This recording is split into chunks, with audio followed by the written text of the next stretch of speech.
You're listening to the Phil Klein Dental Podcast from VivaLearning.com. So what do we mean by profit over production, or even profit first? Doesn't this notion go against everything we're about as healthcare providers? Well, maybe not. Because working really hard and having little left over at the end of the week is not a sustainable situation, nor is it good for your practice, employees, or your patients. So let's talk with Dr. Julie Woods. She's a board-certified periodontist and has been practicing since graduating from Baylor College of Dentistry in 2004. Her book, Profit Over Production, Understand Dental Business and Choose Your Practice Destiny, was released in September 2023 and is still an Amazon bestseller. We're honored to have Dr. Woods on the show, and she'll be joining us in a second. But first, when it comes to fighting dental disease, we all understand the importance of an effective prevention strategy.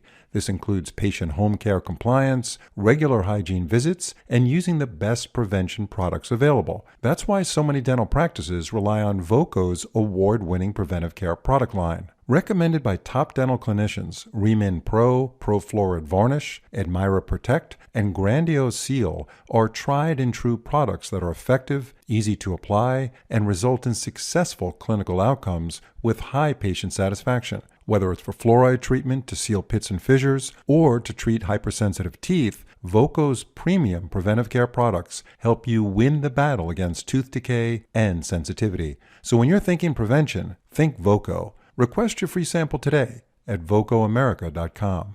Dr. Woods, thanks for joining us. Thanks, Phil. It's great to be here today. So it's very exciting that you wrote a book.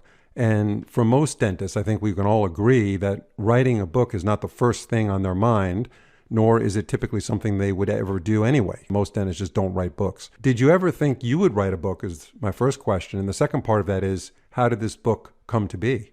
So no, I'm an avid reader and have been for a long time, but I never thought I would be an author.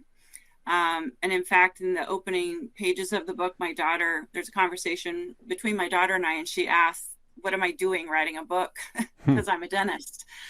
So the very sentiment you just shared, I had been sharing some part of my journey about some of the struggles I'd had from about 2017 until COVID. And when we all started connecting more online, and we were talking and people were asking me to share more about kind of dumbing down some financial things. And what did I mean that profit was more important than production and whatnot, because I had been talking about profit first and cash management. And so they needed it simplified. And so people began asking me to write accounting for dummies or accounting for dentists or some version of that. And so I began to explore the idea some.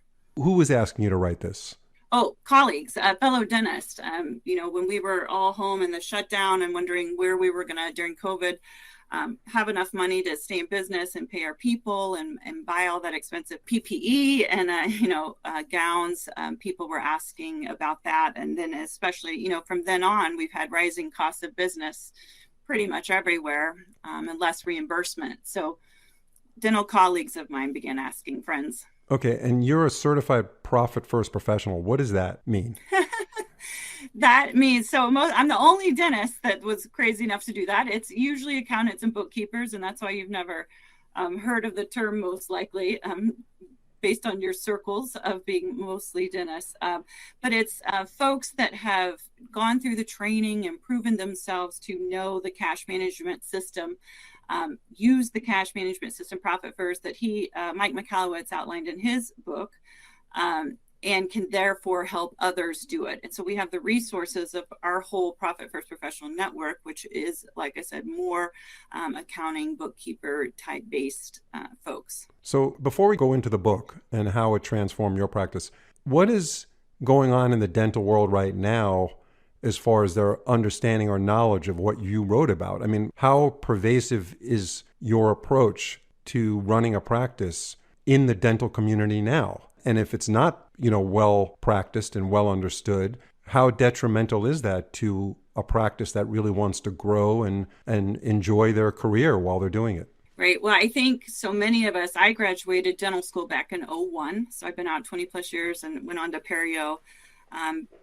And so just in that short time frame, I still think most of us work under the premise that if we just produce more, if we make more widgets, if we see more patients, get more new patients, and we do more crowns and we do more crown lengthenings and all the things that we were taught to do in dental school, that the business will work out on its own, that it'll just magically happen, and that our collections will follow, and that we will be profitable. And so I would say most people are still under that impression. I see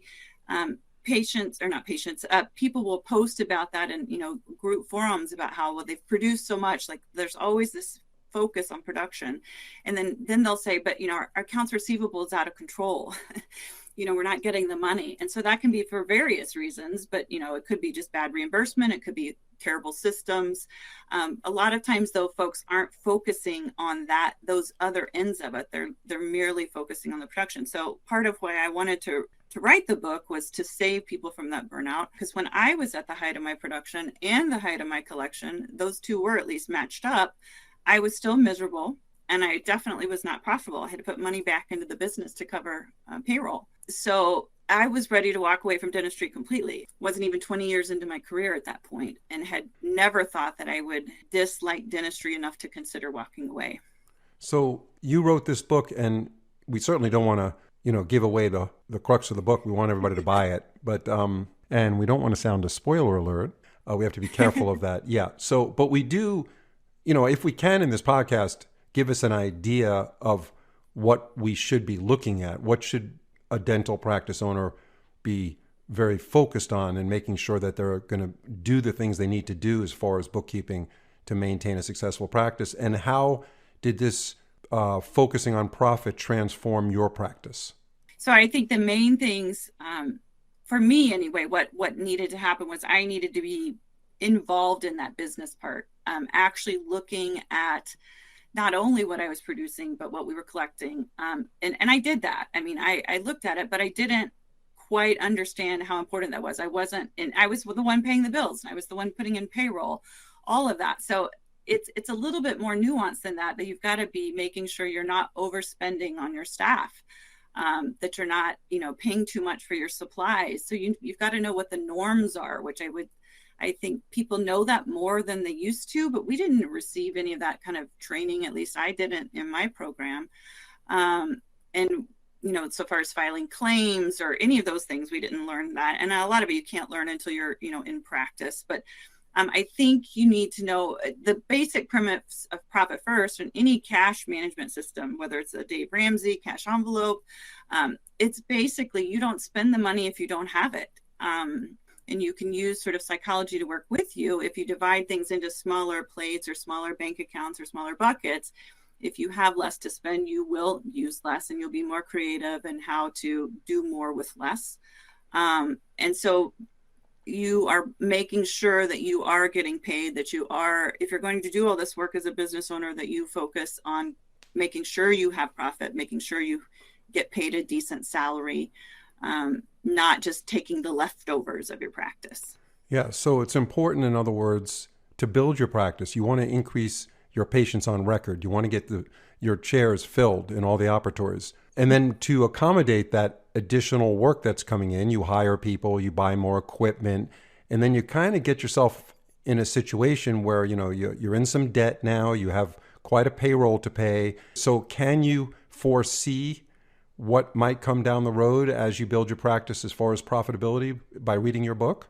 You can, and you can plan for it. You can use the principles on, do I have enough money to pay a new hygienist? Even if we didn't increase our efficiency, which you hopefully would, and actually make more money with another producer, but do I have enough? Do I have enough money to pay a new associate? Because a lot of times people think, well, if I just bring in an associate, I'll make more money. Ideally you will, but you may not at first, because they're going to be slower than you, and maybe not as good with supplies and those kind of things. So yes, you can plan for that. You can certainly evaluate your travel CE expenses. You can determine if you should buy a laser or not. You can figure out if it's better to pay literally cash for it, which is what I've done for everything ever since I started working the system. I've paid for remodels. I just finished repainting, recarpeting, all of that thing with cash, because I don't want to finance right now, and it's not a good time to be financing things. So I definitely think that it can help you plan for it, and it's obviously going to help you have more money in your account if you so choose, if you'd like to take it home as a profit distribution, as to get paid for doing your CEO, or what I call the dentist officer in charge, the DOC. Right. Now, because I think we forget that hat that we wear. Right. We're not just the provider. Right.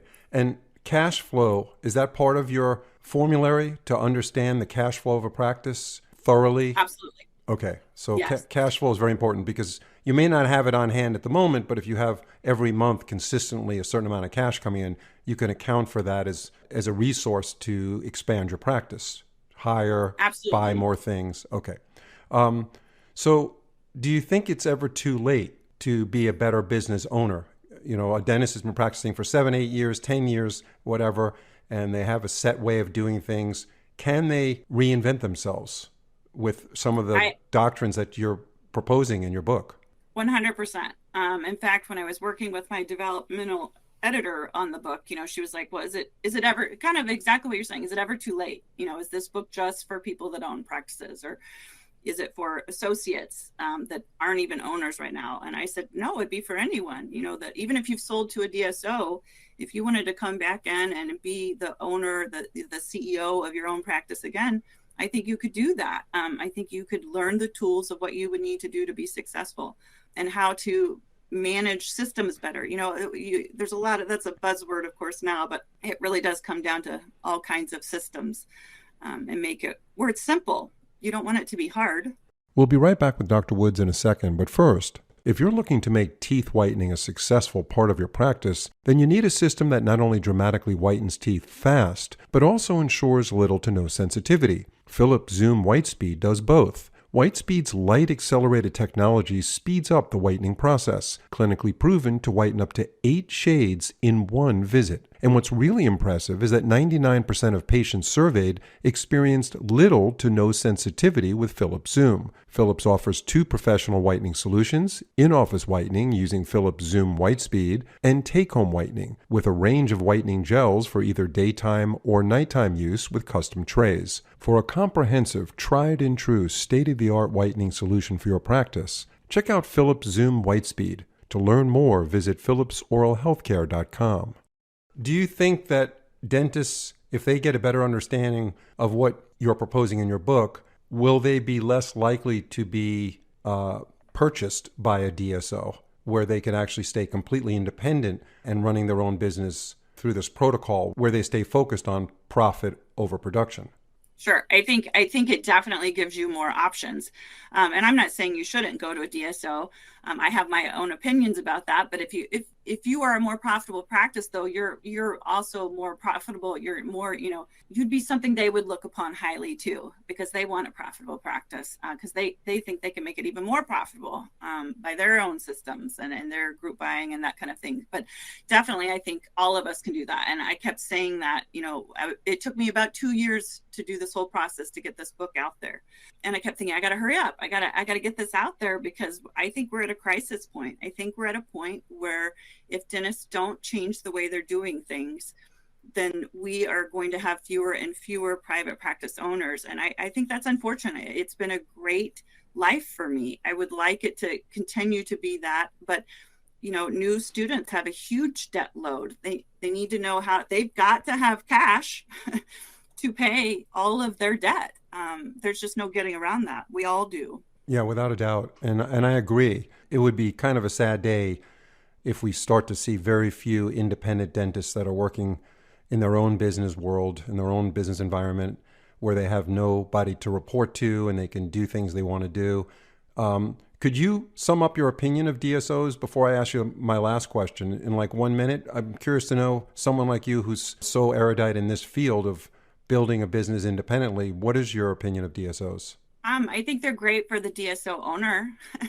I think I think they're a great business model for the person who reaps the profit, which is them in that case. Whereas I feel like for dentists, there are ways that you could handle the parts that you don't want to do without turning over the control to a DSO, and then therefore you could still keep the profit. So that would be the main thing I would say.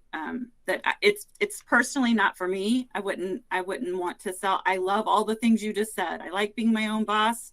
I like deciding when I leave, when I start, who I hire. I love those parts of being an owner. Now, the day-to-day, when someone calls in sick or something, nobody likes that very much, but that's just part of it. Typically in a dental practice, does the dentist deal with the accounting and the kinds of things that you're teaching in your book, or is there a business person in the office or another third party that handles cash flow? And the dentist says to this person, am I in good shape to buy a CBCT and hire one more hygienist? I feel like it's kind of all over the board. And I'm sure you would agree that some dentists are very dialed in and know exactly all their numbers and could tell you how to read. Maybe they had a business background and they can read their financials and explain to you the different things like I try to in the book. But I think a lot of people don't understand it, and they don't even know what questions to ask their team, whether that be someone in the office that's handling, deposits coming in or bills going out if they're not doing them themselves, or they don't even know what to ask the accountant. They don't know, how to ask. And I was that person. I was the person that didn't even know what to ask.